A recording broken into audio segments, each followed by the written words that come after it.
Good morning. This is White Raptor News Ministries. All praise and glory to the Supreme Spirit of Truth, the living God, Supreme, who is one. I've been kind of ill, stomach cramps, been in bed for the last 3 days. Kind of forcing myself up out of bed right now to do this. So I don't know what kind of lesson it'll be, but I thought it would be nice to talk a little bit about these stargates and stuff and try to make a connection about what's going on. Do they exist? If history repeats itself, is it possible that we've come to a point in technology that we've created wormholes, or let's say portals? Could portals truly exist? I think that they're telling us so in the movies that they're creating today in science fiction. And then I ask myself, are they science fiction? Or is it reality? What is history? It's his story, right? But what is it about this pattern? I'm starting to notice it in everything that I watch. They're putting this kind of information in almost every movie that you watch today. So, have our ancestors at one time in the past came to this technology and were capable of moving through these types of portals, but become so advanced now today that they don't even need this kind of portal, that they can just be in the room like somebody standing over me, watching me right now at this very moment. Do you guys see the difference in stuff, what I'm talking about? I'm leaning towards that our ancestors have already done so, have come to this technology, passing from not one world to another, but from one time to another. And they're showing us in everything that they do. All these pictures are starting to come clear to me now that sometime in the distant past that they'd come to this technology. They'd created one of these portals, these stargates, capable of passing through time.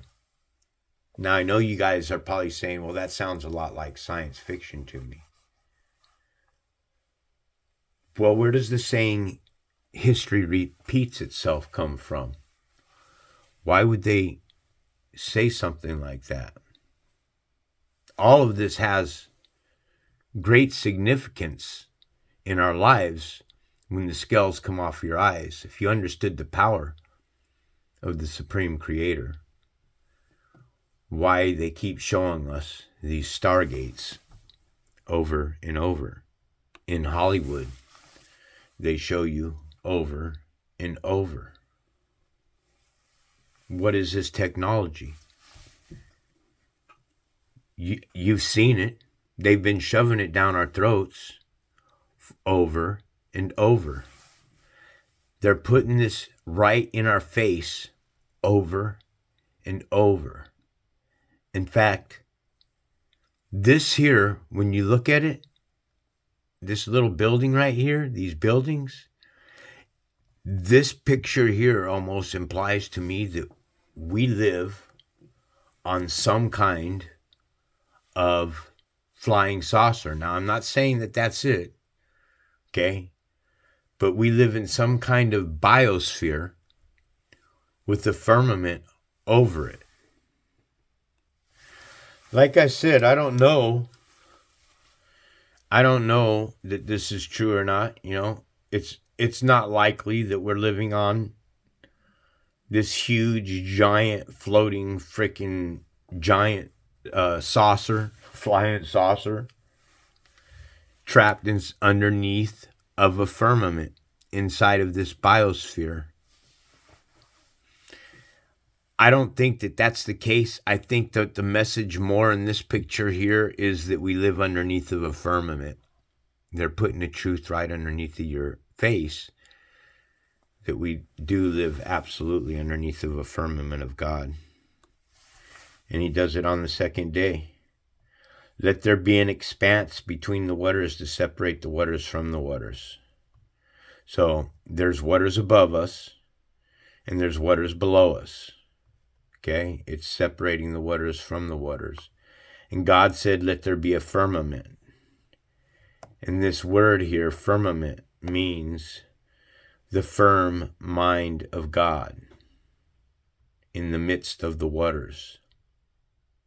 And let it divide the waters from above from the waters below. So there is absolutely an expanse. But my favorite one of all that I like to look at here is God said, let there be a vault between the waters to separate the waters from the waters. So it's not likely that we're on this spaceship, floating, but it is likely that there is a firmament over us, and the creation story would stand just as this part is. But the sad thing is look, this whole construct here is completely consumed by city. No lush life in it. You see, folks, the music industry and Hollywood has, with the scales off your eyes, they're all telling you. You see, because Satan, he has to present the truth to you. You understand? Because what? It's the tree of knowledge of good and evil. So all these movies today are pumping this straight down our face, this big symbol right here. I listened to a channel the other day called Brother Sanchez, and he talks about mankind is trying to reverse engineer the woman's womb, and it's what this guy talks about, where this information comes from, is the most mind-blowing information. It's even so hard to talk about it. It's so mind-blowing. I can only tell you that you should jump over there to that brilliant mind and take a look at his content. Though I agree with more than 90% of Brother Sanchez's content, I don't agree with it all. But we get along. And this is the beauty of knowing that people who can chat about God, because in creation is a fabulous story when you sit and you have like-minded people that want to sit down with you and find the truth about what's going on. Is there more being said? Is something being hidden from us? So all these symbols here, what are they getting to? These buildings here on the platform, and this here, which looks like a spaceship. What do you think it is? Let me show you what I think it is. I think it's this right here. I think it's like CERN, right? I think this is what it is. I think it's that machine. It's the Hadron Collider. I think that science came to a precipice long time ago where they learned how to travel through time and space with the machine. All right? So the technologies today that we're coming to, it's not new technology.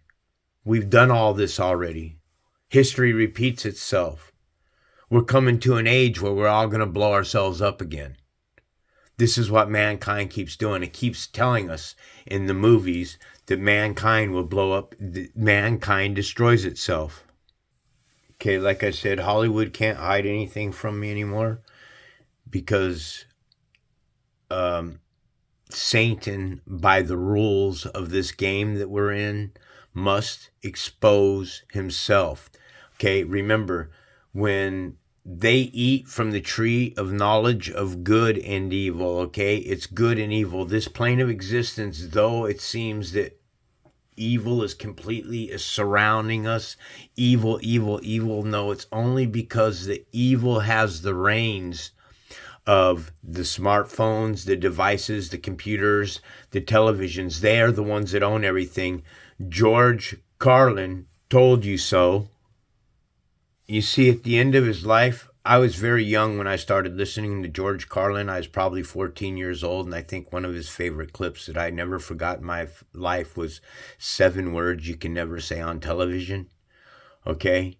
So towards the end of George Carlin's life, he became more of a storyteller. He was trying, you see, he was exposing the beast to you and stuff, and people, but the beast needs to expose it to you in laughter and stuff. He needs to desensitize you to a serious subject. So this is what he was trying to tell you, George Carlin. And the very last thing he says is, politicians have traditionally hidden behind 3 things: the flag, the Bible, and children. Real owners, the big wealthy business interests that control things and make all the important decisions. Forget the politicians. They got you by the balls, lobbying to get what they want. You see? So I've cut a lot of stuff out because they'll strike me, man. So I got to cut this out and give you only pieces. If you want to go and see it, there it is, George Carlin. It's a big club, and you ain't in it. So George Carlin was telling us at the end of his career, his life, he was telling you the truth because Satan has to tell you the truth. Why? Here I'm focusing here on Genesis chapter 2, verse 17, but we're going to read the entire 3 verses here. It says, "Then the Lord God took man from man and placed him in the Garden of Eden to cultivate and keep it." So we have a man that's going into the garden to cultivate and keep it. And the Lord, again, this is the Lord, and the Lord in this definition is Yahweh. 368 is the eternal existing creator. So this God here is Yahweh and Jehovah. Again, I've showed you guys many times that Yahweh and Jehovah are both men, and God says that he's not a man. Here you got 2 definitions, the Lord, and then you got God, God, Elohim, Elohim. This is the tree right here, folks, of good and evil. Right there. Okay? Then the Lord God, Elohim, good Elohim, commanded him, "You may eat freely from every tree of the garden, but you must not eat from the tree of the garden of good and evil." That's my point right there. Good and evil. You got to understand something. Satan isn't all bad. Satan is the tree of knowledge of good and evil. Satan is a two-faced God. Satan is the flesh. And this is what you've got to start understanding. Satan is the flesh. And here, once again, what do you see? You see Satan, Jesus, coming out of what? One of these portals. What's that look like again? That's what Jesus is coming out of. Jesus is coming out of CERN. Jesus is the body. Jesus is an entire body. Jesus is a hive. He controls the flesh. It's good or evil. If you're serving the spirit of truth and you're trying to walk in spirit instead of the flesh, then truth will come upon you. But as long as you're serving this world, it's never going to come upon you. What does that look like to you? Looks like one big ass circuit board, don't it? It looks like what I showed you earlier. Right here. You guys may think I'm reaching on this, but I don't think I'm reaching at all, man. So what am I getting to in all this? I'm getting to this. This is Jesus coming out of this CERN. Oh, and people greeting him. Jesus is said, remember this here? So the parables are telling us that Jesus is coming on the clouds. What if you put an I right in front of that? What if everything that we're being taught, my whole point, that we've been taught about Jesus is all through technology? When Jesus makes the lame walk and makes the deaf hear and the blind see and raises the dead, what if it's all done through mad science on this plane of existence? Mankind tampering with God's creation. And then we blow ourselves up and we create a new reality bubble. And no matter how many times that mankind blows itself up, this reality that we live in is built on a reset. All we do is, as Brother Sanchez says, it's all created through chaos. I'm going to keep this one short. Just wanted to get one out there, kind of cramping up a bit, a little bit hungry as well. Jesus, folks, is a false prophet. The Jesus Christ crucified. Yeshua was sent to a particular people. The Bible is made up of two different Jesus Christ. John 5:31 Bible Hub. I'm trying to teach people that there's different Jesus Christ. John 8:14 Bible Hub.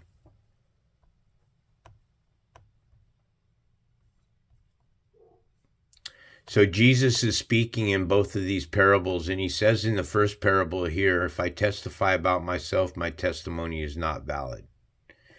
Jesus just said that his testimony is not valid if he's trying to speak about himself. He also says, I can do nothing myself. I judge only as I hear. And my judgment is just, because I do not seek my own will, but the will of him who sent me. So Jesus is sent, and he's seeking somebody else's will. Okay, it's right there.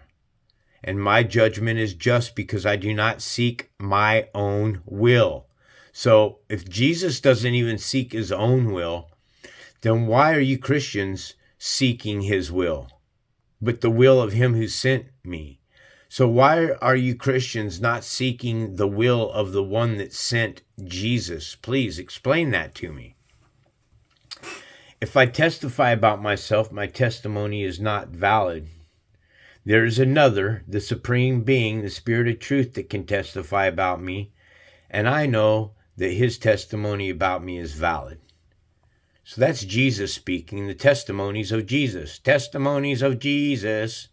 Now we'll pop over here to the woman caught in adultery. And Jesus, the Pharisees said to him, you're testifying about yourself. Your testimony is not valid. Well, yes, if I testify about myself, my testimony is not valid. So Jesus, here in this statement, is going against the Pharisees here in this statement, who are saying he cannot testify about himself. Well, Jesus just said he can't testify about himself. So who is this Jesus then that's now saying, even if I testify about myself, my testimony is valid? Hold on. Is not valid. Is valid. Not valid. Is valid. Because I know where I came from, Jesus says, and I know where I'm going, Jesus says. But you Christians do not know where I came from or where I'm going. Why don't Christians know where Jesus came from or where he's going? Genesis chapter 1 verse 2 Bible Hub. Because this is where Jesus came from. He came from the darkness. Now the earth was formless and void, and darkness. Here, darkness hints wickedness. Figuratively, misery, destruction, death, ignorance, sorrow, and wickedness. This is the beginning. Okay, people can't equate that the beginning is the beginning of the fall, folks. The beginning was the fall away from the supreme spirit of truth. That's the beginning. The beginning is made up of 60 seconds, 60 minutes, and 24 hours in a day. And 2 plus 4 is 6. That is 666. This God in the beginning is Elohim. This God here, Elohim, is plural, both good and evil. It's a two-faced God. It's something that is being used. Let me confirm for you what I say. This God is Elohim. Elohim is a plural of Eloah. It's something that is used. Look at the word right there. If I'm out of line here, you guys go ahead and correct me on it. This God is used of a supreme. There's something in authority that's over this beginning. So in the beginning, this God here, Elohim, and this is the same God that creates mankind in an image. And then there's another Elohim that molds a God from the dust of the earth. There's two different creation stories that are going on. So when it says that darkness was over the face of the deep, this is the beginning. This is after a battle took place. Remember, Satan was thrown down like lightning. A battle took place. Satan was thrown down. Where was he thrown down? He was thrown down over the surface of the deep. Right there. Darkness was over the surface of the deep. Because remember, this God here, Elohim, is plural of Eloah. God's in the ordinary sense is the one that's hovering over the surface of the water. Okay? This is a two-faced God. And once you guys start understanding that there's one supreme creator that's saying that you're not to worship any graven images. So this God Elohim, when they start making graven images, this is why those that are created on the sixth day of creation, Genesis chapter 1, verse 27, Bible Hub. Genesis chapter 1, verse 27, Bible Hub.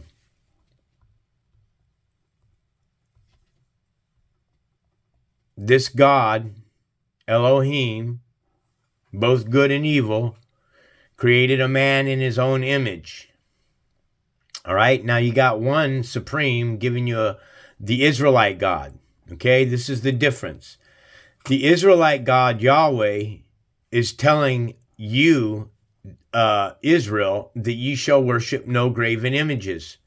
And this God here, this God Elohim here, created a man in his own image. This God created a man, created himself. This God created himself, a man, both male and female. Created him. Why doesn't this parable say that he created him and her, male and female? Because this is the beast. This is Genesis Parthenos. This is a hermaphrodite. Definition of a hermaphrodite: an organism having both male and female sex organs or other sexual characteristics, either abnormally.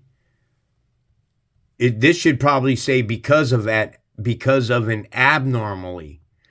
Okay, it's not normal. Okay, men have male genitals, female have female genitals. It's that simple. So, this God that created him, male and female, in the image of God, he created him, one man, male and female. This is your 666. This is your riddle, 666. This is the beast right here being created on the sixth day of creation in an image, because a beast is a phantom is a ghost, and a ghost is the spirit of the dead. These created on the sixth day of creation are the walking dead that Hollywood is talking about. This God created him, male and female. Okay? It is not the same, folks. Is this one here, Genesis chapter 2, verse 7, Bible Hub. Then the Lord God formed man from the dust of the ground and breathed into his nostrils. the breath of life. This is what's key. Look, the image is a ghost. It's a phantom. There's no breath of life on this. This is the dead, folks. You'll never hear a Christian minister point out that there's two different creations, because the ministers are of evil and they want you to believe that we're all one human race. And we're not one human race. I just proven it to you right here, that this race here that's created in an image of God is not the same race as this one here that was created in Genesis chapter 2, verse 7, with the breath of life. And then it's later here, Genesis chapter 2, verse 21 and 22. The Lord God caused a deep sleep to fall upon the man, and while he slept, he took one of the ribs, which is not the truth.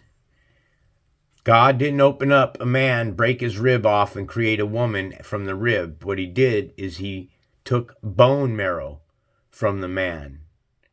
Eve, we are nothing but test tube babies. We are creations in a factory. Both races, but one race is DNA, had the breath of God on it. Now, for whatever reason that the God of Israel, Yahweh, told Adam and Eve not to eat from that tree, was his and his alone.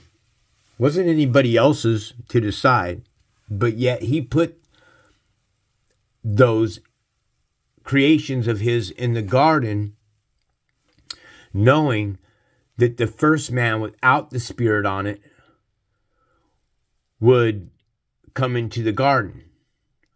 And everybody asked, well, what would be the purpose of this? Because those that are created on the sixth day are the walking dead. Okay, they're the one. You guys are the ones that rebelled against God. Us, the Gentile nations. We're the fallen angels. We're the fornicators, the liars, the cheaters, the murderers, the coveters. We go in other countries. We do murder. We do drugs. We're drunks. We go out to the bars. We bump and grind. We find multiple partners. We cheat on our partners. We commit adultery. You have corrupted officials, dirty police officers, parents that sodomize their own children. You have prostitutes on the street, men raping. This plane of existence. This is what they show you over and over and over and over and over, but it's not what's really taking place. It's taking place at a scale large enough that you should be concerned about it. But my point here is they're shoving more of the evil down your throat than anything else. It's that simple. So God takes a rib, or God removes marrow from Adam and creates Eve from Adam's rib, the marrow of his rib, and then the DNA is how he's how she's created from the rib. Man, bone of my bone, flesh of my flesh. When he says bone of my bone, he's talking about the bone marrow. Marrow of my bone is what the parable should say. Marrow of my bone and flesh of my flesh, I shall call you woman, because that's what it was. He didn't break off a rib. When man was created, he was created with 11 ribs. You're silly, man. Use a little common sense, folks. All right? So we have two different creations going on. We have two different Jesuses. Here, I might as well show you this. You have two different Moseses as well. Exodus chapter 33. Here at 9:11, as Moses went into the tent, the pillar of a cloud would come down and stay at the entrance while the Lord spoke with Moses. Whenever the people saw the pillar of a cloud standing at the entrance to the tent, they all stood and worshipped, each at the entrance to their tent. The Lord would speak to Moses face to face. The Lord would speak to Moses face to face as one speaks to a friend. Hold on. We drop all the way down here to 20. But the Lord again here, you cannot see my face, for no man, no one may see me and live. That makes this God here, whoever's talking with Moses face to face, not the supreme God, unless, like Christians, Moses was worshiping something that was dead. Because you can't see God's face and live. Now, I'm not saying it. The scriptures are saying it. So I called up these people the other day, the Atheist Experience.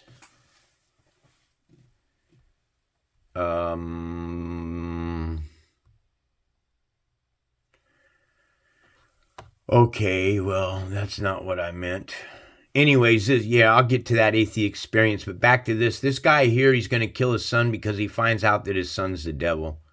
He realizes that this kid here killed his wife, has done all these atrocities and stuff.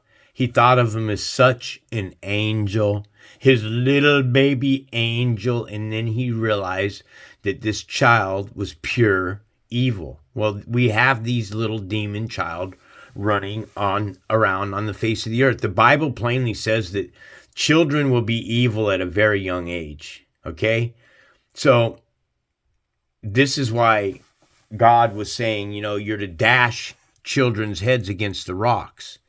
Until you can find out the complete capacity of just how evil children can be, you just don't know what's on their heart and what they think in their head. Hey, when I was a little child, when I was probably about 7 or 8, I used to aim my fingers out the door when I watched the planes at McCarran aircraft take off, and I'd act like I was shooting them down. And then I'd say something like, well, that had to be about 300 souls on that plane. That's how I was. People are evil, man. I used to steal Christmas lights and smash them, even though Christmas is evil. Maybe that's why I stole the Christmas lights and smashed them and pop them in the streets and stuff. I used to steal fruit off of people's trees in their backyards. I was a little thief. I was destructive. I went in construction sites and would break the composition sheets into little square pieces, man, and we'd sit and have wars and throw those pieces at each other, man. And you get hit by one of those, it's a little stinger. It might even cut you a little bit, but it would be fun. And we'd throw them at cars that are driving by, and we got chased by the police, and we'd hide in the construction, and for us that was so fun. But looking back on it, it was also so stupid. I could have made somebody wreck. Even though we're stupid and we're evil and we have evil in our hearts, we don't really understand what it is we're doing. But do we? When you're 14 years old and you're fucking throwing rocks at cars over a fucking overpass and you don't think that there's anything wrong with that, man, and you haven't changed your ways, you're a serious problem. So anyways, this guy's going to kill his son. He drags him up to the altar. We get to the Atheist Experience here, and I know I'm all over the place, but, I just woke up out of bed and decided to do one. He's going to kill his son. He has to use this particular thing that he's using. Please, Daddy, please don't kill me, Daddy. Daddy. He's already killed the guy's wife. And they come in and put it down. Boom. And then the way this movie ends, they make it look like these are all the ghosts right here. These are your troops of animals. All these people here are all the Walking Dead. All of them. So they lead you to believe at the end of the movie that both of these were killed, but you can tell that these are full-size caskets because look at the end. Little Damien there, he gives you a little wink. They will wink at you, huh? Yeah. Didn't it say something like that in the Bible? I think these parables are appropriate for what I was going on because here we have Damon, this little kid who's playing the devil inside of this movie, and you see a lot of witchcraft and stuff inside of the movie, The Omen, as well. But come here, you sons of sorceresses, because this is what Damien's being raised by. He's being raised by this Catholic nun, man. And you can tell her play. She's an evil Catholic nun, and she's a sorceress. You can tell.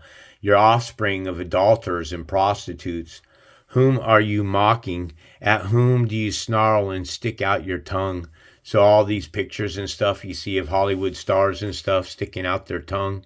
Are you not children of transgression, offspring of deceit?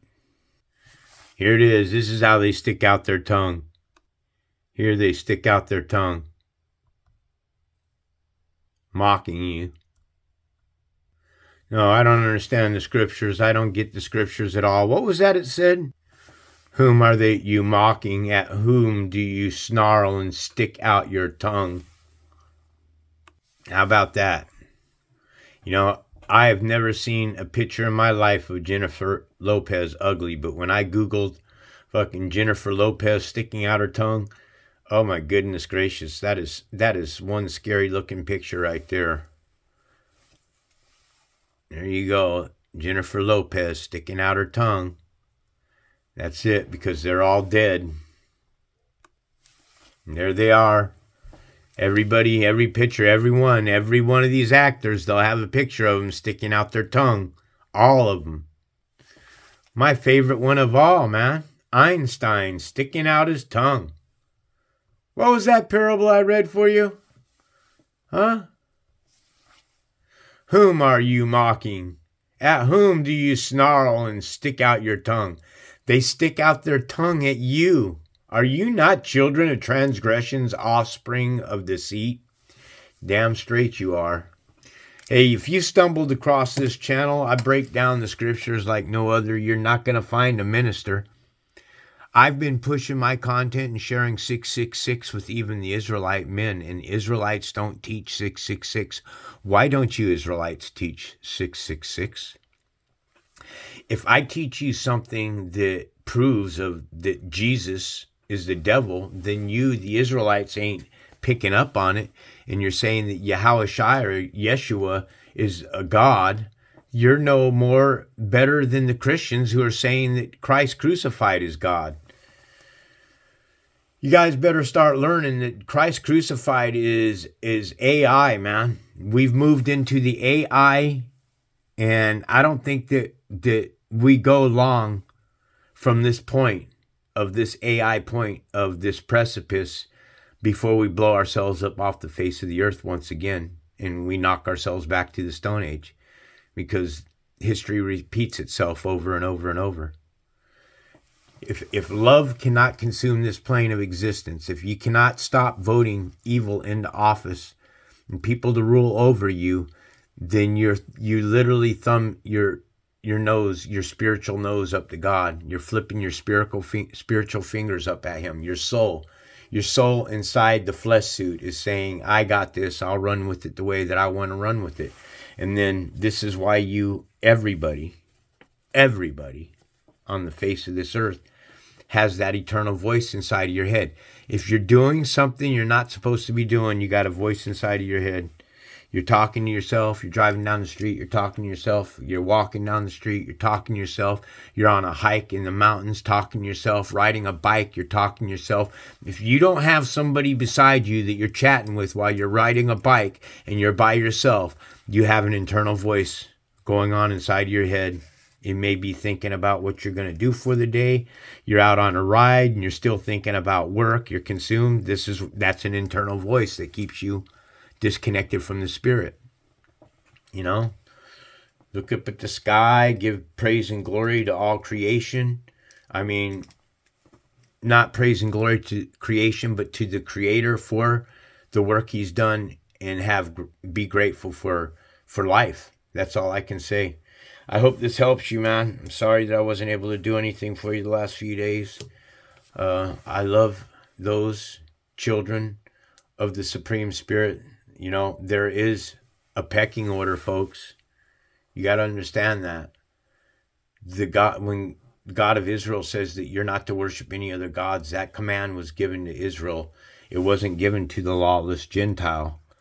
But if you want to hear it and you've decided that you'd rather be righteous than as a Gentile, you can always turn back to the Spirit.